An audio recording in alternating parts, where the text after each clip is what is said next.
dear, it's not easy. It's not easy. You know what? Let's keep the hope alive. Yes, we shouldn't just give up. Nothing is permanent. This one will come and go, another will come and go. Let's keep the hope alive. But this is Nigeria. It's still Nigeria, where we make magic.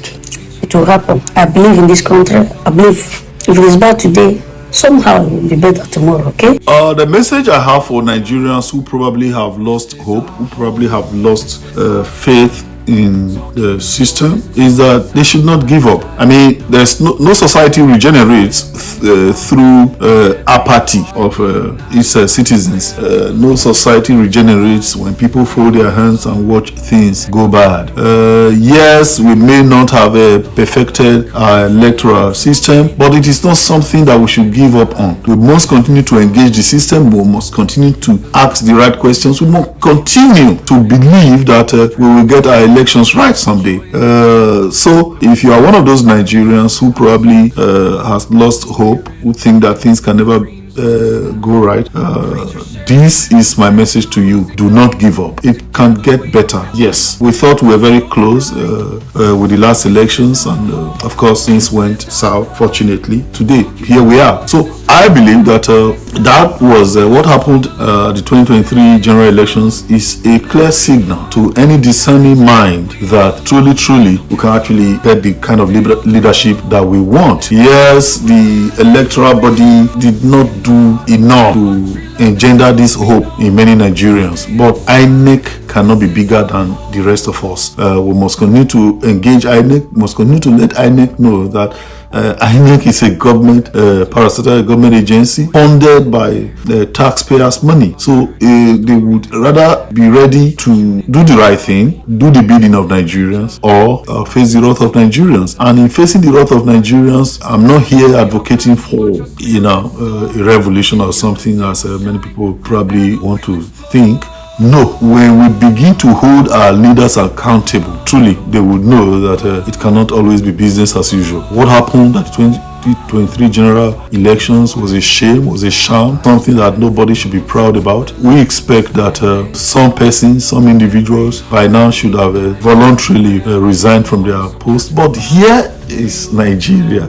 Well, this is Nigeria. Nobody resigns from their posts. They would rather stay until they die there, so to speak. Hopefully, moving forward, things will get better. I do not want anyone to say that, because my vote didn't count the last time, therefore this time around I will not vote. What the general elections revealed to many the last time is that when people come out to vote, rigging is made much more difficult. If there was no collusion of the electoral umpire in the systematic rigging of the last elections, probably we will not be where we are today. So that is why this time around people need to, as they say in local parlance, shine their eyes, watch INEC much more closely than we ever did. Nobody knew that INEC was going to renege on its promise to Nigerians that they would transmit results electronically. In other crimes, people should be answering questions at INEC because the amount of money that was voted to making that election, the 2023 elections work, is not, or should I say, the work we saw INEC do does not reflect that humongous amount of money. So in other crimes, by now people will be answering questions. Some persons will be languishing in jail for defrauding Nigeria. But again, this is Nigeria. Well, my message would be, don't just give up. No matter what, you have to tell yourself you will survive. You definitely will survive. It's not easy, I know. No food to eat, no this, no that. Things are tough. But believe that there is God Almighty who will support you, who will give you that grace to be able to see and fend for you, both spiritually, that spiritual awakeness, and also for you to have also divine helpers who will share the little they have with you, and definitely you and your family will survive. There are still a lot of many plethora of good people in Nigeria who are concerned about what is happening to them than not to talk about what is happening to people outside, and they are also willing to share the little that they have. So that should give us hope. That should make us to be hopeful. That should make us to think about the next day's success, that tomorrow is yet going to be a better day than the following day or previous day. So I count on that. I am trusting, and I'm a believer in such positivity, and don't allow negative energies, because once negative energies begin to set in, then you have the mental ill health, post-traumatic stress disorder. That's how they set in, and we should just not allow that to happen. There's really no system. The only system you can bank on is the system you're in control of, that you run. So you know what? Forget the system that has anything to do with the government. Work on what you want to do. Work on yourself. Tell yourself it's like a one-man business, that if you're not there, it does not exist. That is what you need to do in Nigeria. The Nigeria of today is where the individual is the king and the lord. If you're waiting because you expect that the government is going to do this or do that for you, you will fail. The only thing the government would do for you is take. There are tax snares everywhere. There are traps everywhere. So what do? Sit down, sit back. Whatever business you're doing, no matter how little it is, try to do something with it. That is the only thing you can do for yourself. But if you say, oh, the system will favor me one day or the other, the system will never favor you with the kind of leadership we have. That is the truth. Anybody with average intellect, who has a functional IQ, would know this. Why am I talking like this? I am angry. I am bitter, but hey, come on. A lone voice in the wilderness, what do you expect to happen? Nothing. It's not about screaming and shouting and fighting and all that. It doesn't work in our system. So the system has failed us. So we, on our own, as individuals, I, as Ernest Obi, will work out a system that will work for me, that will not affect the next person, that will not affect my brother, my sister, my neighbor, but that will work for me. Unfortunately, we must, on a minute basis, apply emotional intelligence. Don't ever take a decision because you're happy or because you're sad, because definitely when you do that, you will regret it. For you not to be happy, you are not being happy will not change the situation. So, my dear, be happy. Happiness is free, and you are the only one that can make yourself happy in this environment. You can imagine our leaders are telling us, people should not jackpot, people should not run away and all that, but they are doing what they are doing. Go to the airport, you will be shocked and amazed. They have driven most of our best hands to other countries because of their greed and selfishness. A Nigerian will leave Nigeria to go to other countries for medical checkup, yet Nigerians are the ones checking them up there. It's madness. Politicians. Before, I said I don't want to involve myself in politics, but now you must actually be in that role to activate a process that will change this mindset of leaders. So, politics, we are coming to change it, because we have a whole lot of good people in this country that are selfless. This money that we are all looking for, we are all killing to get. It's just one night as you sleep, if God says, guy, it's okay, calm down, your money don't go, nobody can stop it. Even the people that will go and do native powers or their juju, let me use that, juju no go save you. Finally, the day God say, you don't do, Oga, you don't do. So you are not being happy doesn't make any sense to me. Why would you not be happy? For me, I cannot be angry against somebody that doesn't even know that I am angry. No, if you make me angry, I'll reverse it back to you. You must be annoyed for me to be annoyed. You can't be enjoying yourself somewhere and me, I'm angry about something that you did. No. That you didn't even know that I'm angry about. No. So, my dear, enjoy yourself. If you have 10K, eat well, so that when you sleep tomorrow morning, if God wakes us up, fine, well, Nigeria must be good. My prayer is that, first of all, Nigerians will not lose their happiness. Because any man that, loses his happiness, the next thing that sets in is depression. And you cannot define what depression can do. Depression can lead to so many things. And that is why I keep praying and I keep advising that in spite of all the odds, please build yourself up. Keep smiling. Because once you lose your joy, the next thing that sets in is sadness. And once sadness comes in, the next thing that sets in is depression. And once depression comes, my dear, you cannot tell what will follow. And that is why I'm advocating and I'm praying and I'm asking that we should keep pushing. Let's not be trodden down. And above all, let's put our trust in God. Because with God, all things are. Nigerians are known as God-fearing people. Nigerians are known as people that goes to church, that goes to mosques, that trust God. And my advice is that as you keep trusting God, God will not let you down. As you keep waiting on the Lord will keep you going. And that is the only advice I can give. Because what is happening in Nigeria now is beyond human redemption. Can you imagine that common tomatoes is out of the reach of a common man? Yam, you cannot buy yam. Rice, even the garri that used to be the common man delicacy, the garri now is something else. And where else can you get solace? It's only on God. Let's keep trusting God, because with God all things are possible.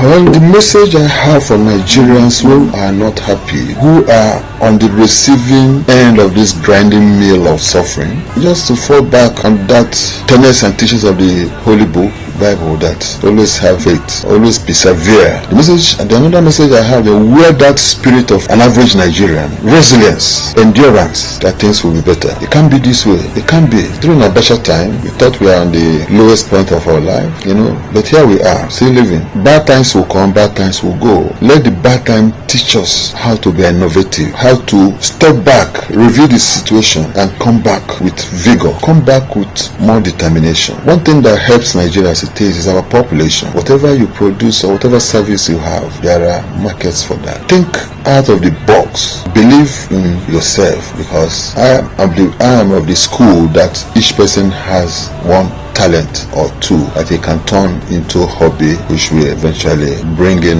money. Hang in there. Don't ever take the short route, because the short route does not pay. Short routes are strewn with banana peels, with danger. What are these short routes? See people going to steal, for armed robbery, for rituals, for Yahoo, for kidnapping. These are the short routes. They can never help. Nobody has made his mark in this world through these routes, because that's the case of the end justifying the means. The end can be either way. They've never helped. See our young men, falling back into rituals, this thing they call Okeitai or whatever they call themselves. Back in the villages, you see them turning into Babalawos, Libya. You see them turning into Ezawai. You see them, resuscitating what has been thrown out of the system. Is that because of the function of economy? But they never help. So I can tell them, be resilient, be steadfast, have endurance, because at the end of the day, our faith and our hope and our trust in God will prevail. So with all of this that we have talked about, it is important for us to identify that in the efforts trying to make Nigeria a better place, we must continue to operate in our office as citizens to strengthen advocacy so that our leaders will also begin to identify some of those things that are necessary for us to become better people. Because now that people are so hungry, people are poor. When they are so hungry and they cannot find anything to eat, they can begin to eat the rich. And so we must all continue the advocacy for our leaders to become better. If we all try in our own little spaces, if we all, doing the best that we can do in our environment, Nigeria will surely become a better place.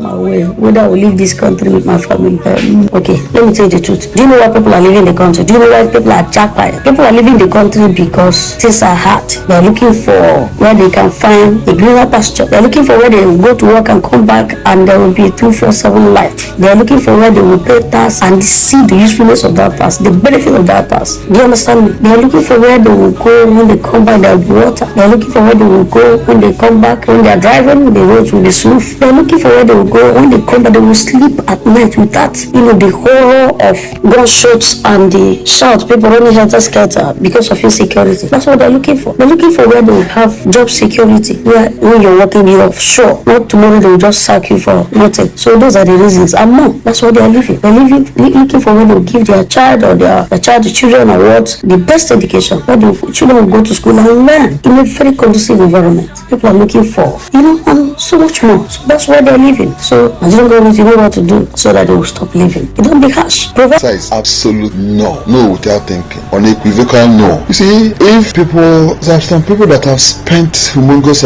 amount of money to travel that runs into millions. Why don't you convert that amount into one thing or the other right here? There are small little amount. You start from 50, 100,000. Poultry, fish farming.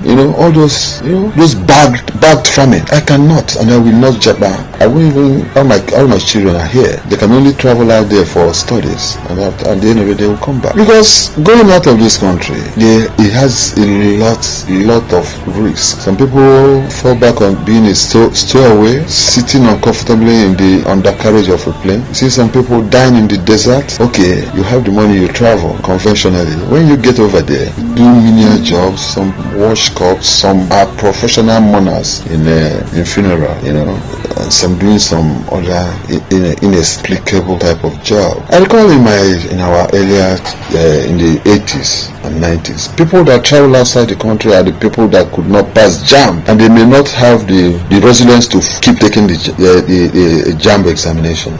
So they travel. We have opportunities to travel. Personally, I decided that all my schooling will be in Nigeria. My first degree, my professional into accounting, my MBA, my MPhil, my PhD, I all got them in Nigeria. Because then other countries were coming to Nigeria for their study. I remember a very good friend of mine at University of Nigeria. He's an Indian, Dilip. His name is Dilip, and some other one from Pakistan, from South Africa. They were schooling at University of Nigeria and Soka. But the erosion of our value system impacted negatively on this educational sector. So you can see, I don't think there are any of them around here.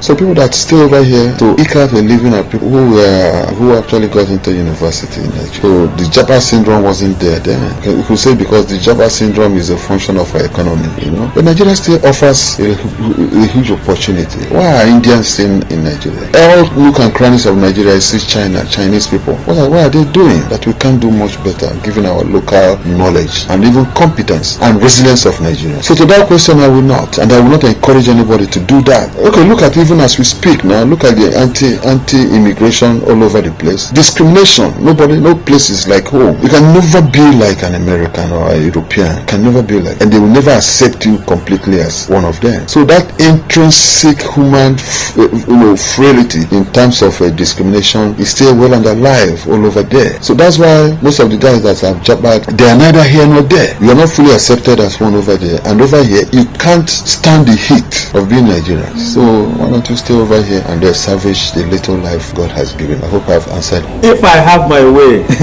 will I Japa?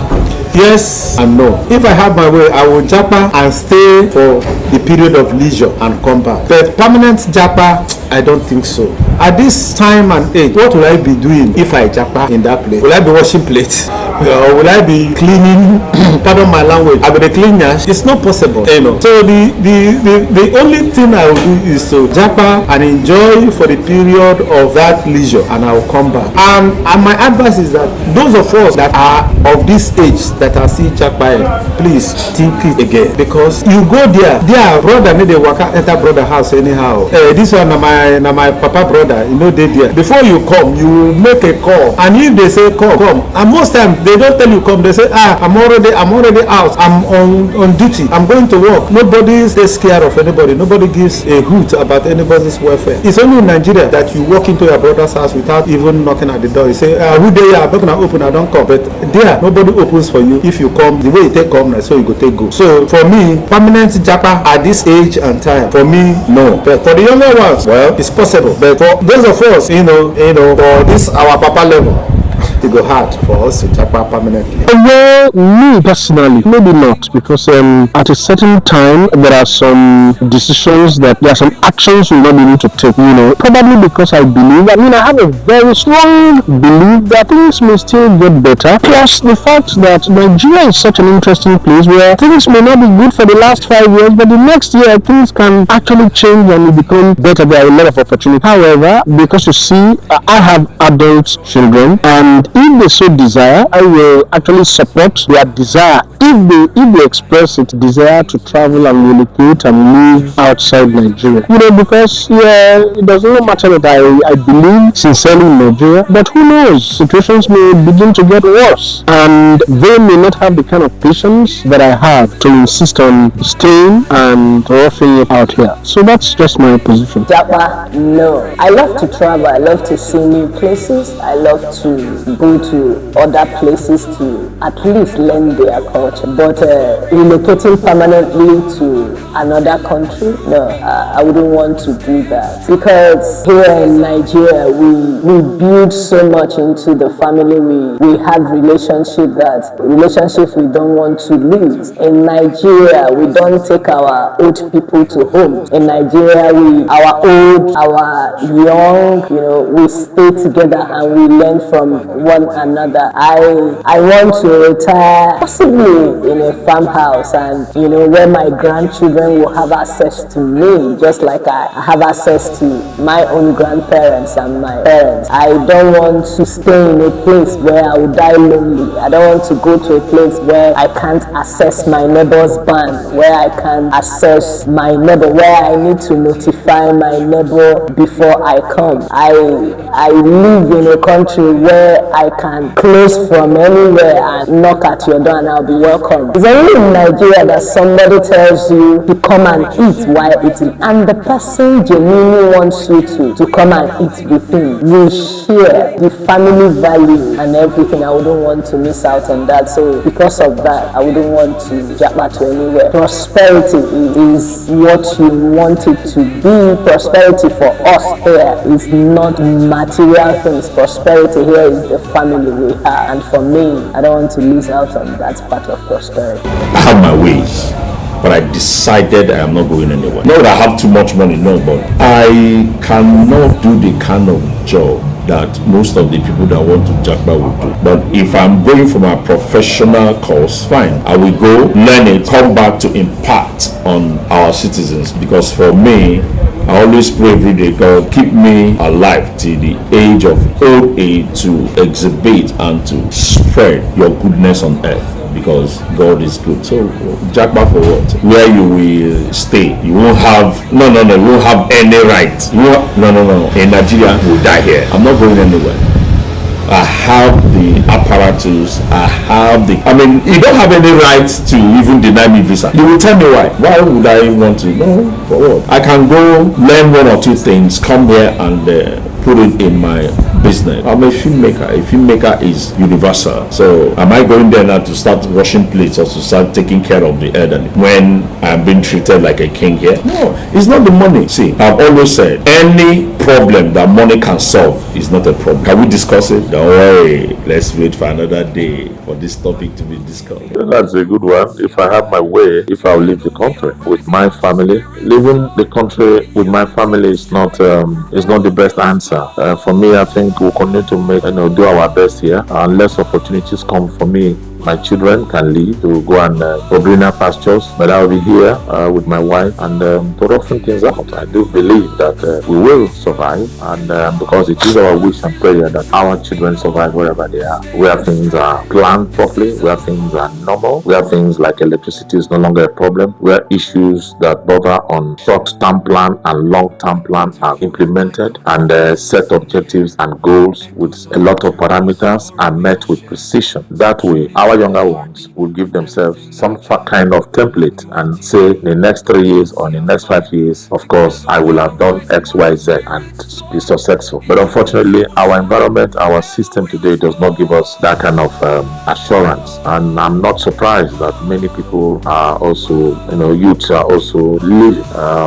However, it comes with a lot of danger as well, because you can see what is happening in the UK right now, where anti-Semitism and also, racists are attacking, people, attacking refugees, going to their homes, going to their respective places of work, and looting, breaking down. There's chaos, and as far as they're concerned, they don't want them because they feel that they're the ones who have burdened their economy to the extent that they no longer see jobs or works, and so that is the disadvantage of leaving your country and be crying of all these issues you've mentioned to another country, because a lot of people will have lost their life. And this particular thing happening now and in our country as well calls for serious caution, because the issue of ethnicity, the issue of religion, the issue of tribal sentiments overclouding our vision is gradually setting in, where some conscienceless fortune seekers who do not understand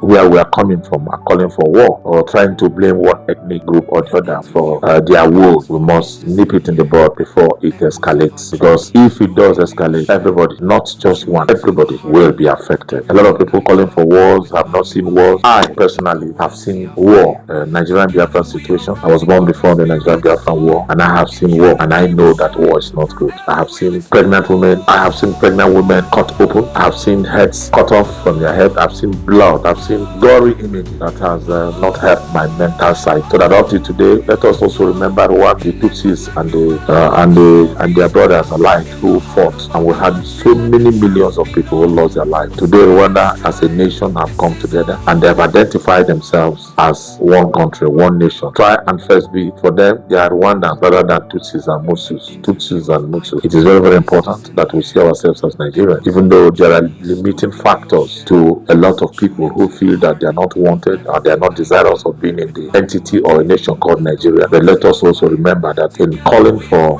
the kind of anarchy or chaos that we find ourselves, occasion from famine, occasion from hunger, we must always remember that all of us go to the same market to buy. It is very, very important. It is not your tribe alone that goes to the market, or it is not by being over sentimental to your religion. So all those unscrupulous elements who are either calling for people to leave one state or the other, or giving ultimatums, are sick in the head. And I can tell you, go and check them. They need some mental evaluation. That's all I can say. Let's keep up the spirit. We have come a long way. We've come together, and I can assure you that if in the interest of peace and in the interest of ease and survivability, we do not any longer want to stay together, then there should be a referendum where collectively to be done peacefully. Some people have suggested about regionalization, going back to the regions and removing power from the central, and ensuring that let regions have their own government, let regions also set up their own whatever they want to do, and make their money, pay their salaries, have their police, have their army, and that way we'll be able to contribute to the center, to drive the cause of true federalism. But having said that, I know there's still hope. Let us listen, and for our leaders who are in power, you must have the shock absorber to be able to take into criticisms, no matter how dire it is. It is not by looking at your political appointments, and when you are criticized, you begin to look at it. It is these people from this place who are not happy. It is these people who are my enemies. When people criticize, always listen and look at the merits, the advantages and disadvantages of what they have said, and try to work on it. That's my two cover. If I were younger, maybe, but at this age, I have nowhere else to go. So what do? I try to balance. But the younger ones, if they feel they can't find, but you have no knowledge of anything technical, you have no IT knowledge, you have nothing to offer, you feel it's just to go there and do crime, then you have no business going there. Okay? In most cases, you're better off here than you're over there. Not because the country is better, but because it's a circle of people that you can work with, who actually know you, who believe in you, who trust you. So Japa is not in my system right now. I have no business doing that. My family has no business doing that right now, which does not mean the country is still favorable. I'll start by saying that immigration and immigration are both legal. I mean, it is within the internationally guaranteed rights of every individual to seek to leave his country of residence, his country of nationality, to move to another country. Now, there's nothing wrong about that at all. Within that light, that I would say, yes, if I feel I have better opportunities outside my country of residence, outside my country of nationality, why not? I gladly move. There's nothing bad about it. I mean, it is something that is internationally guaranteed rights of every individual. So the Japa syndrome, as it has now popularly known, is something that is both good and bad. Good because, one, you cannot have so much potential and be languishing in abject poverty in your country. Patriotism does not assuage hunger. So if you feel you have better opportunities outside, why not move? without wasting time. Again, another good part of it is that a lot of capital flight from outside back home when people move out. Yeah, a lot of these persons who leave the country would eventually want to, engage in one investment or the other back home, maybe in real estate and all that. All that is capital, movement back home, and it helps the local economy. So there's a good side to it after all. But on the other hand, a country like Nigeria, where, for instance, in the medical profession, I'm not even sure we have enough doctors ratio-wise to cater for the number of citizens that we have. With such a huge population, we even need to train far more doctors than we are already doing to be able to, effectively cater for our citizens. But then, because the our doctors do not have the opportunities here. Opportunities now in twofold. One, opportunities of gainful employment. Then opportunities of, there's this satisfaction that comes with practice. You're a trained dentist, a trained surgeon, and you do not have the basic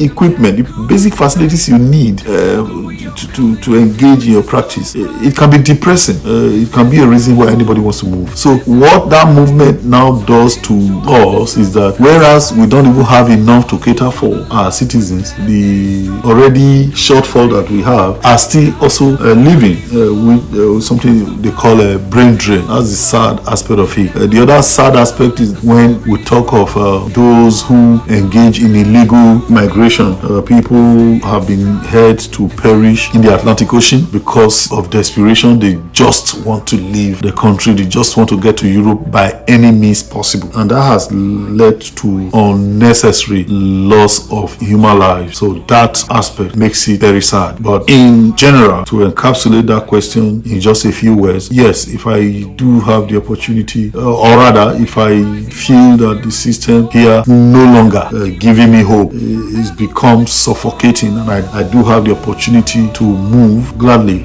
I will.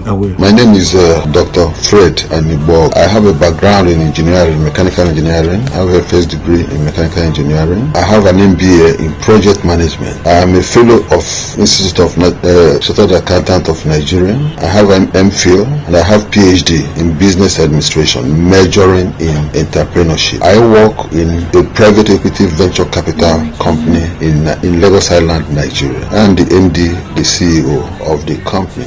Well, my name is Ejike Asibu. I'm an actor, film producer, director, a media consultant, and social activist and commentator. What else can I say of myself? I'm yours truly. Hi, my name is Sonny McDonald. They call me Big Daddy. Others call me Nollywood Ancestor. We are here. Get tuned to this station. The Ancestor says so.